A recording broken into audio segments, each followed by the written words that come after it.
How full do you feel right now? I don't mean physically full, as in you just scarfed down a sandwich or salad for lunch and you're feeling uncomfortable because you ate too fast. I mean emotionally full. What I'm really talking about is the fullness of purpose, energy, motivation, peace, joy, creativity, strength, hope, and connection. Maybe it will be easier for you to answer my question when you think about the opposite end of the spectrum. The opposite of fullness is emptiness. Emptiness means overwhelm, lack of motivation, low energy, fatigue, depression or anxiety, loneliness, hopelessness, apathy, tiredness, cynicism, and general burnout. How full do you feel right now? Or maybe I should ask, how empty? If I asked you to tell me on a scale of 0 to 10, 10 being extremely full and 0 being completely empty, what number would you give yourself? Think about that for a moment.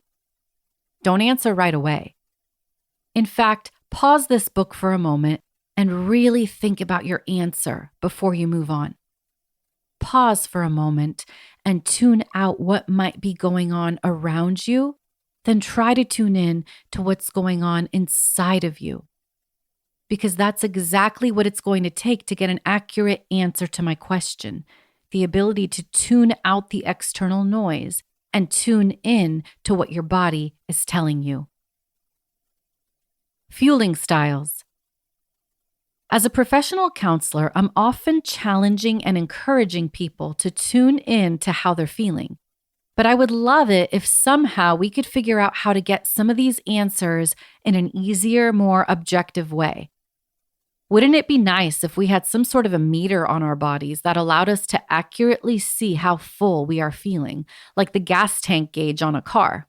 Imagine if we could see that little needle starting at F when we're full and slowly making its way down toward E as we're nearing empty.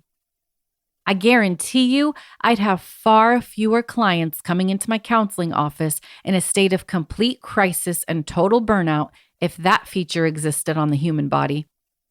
We could just track our fullness as we went through life, stopping to fill up as soon as the needle started ticking below the quarter tank mark on our emotional reservoir.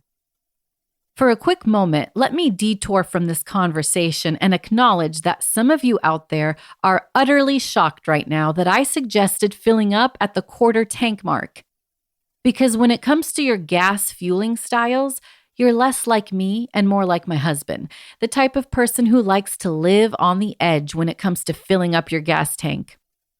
You like to let that gas gauge get as close to E as possible before you fill up. You get some strange sort of satisfaction, a satisfaction that people like me will never understand, from seeing that gas gauge light up, warning that you have less than 20 miles left before empty.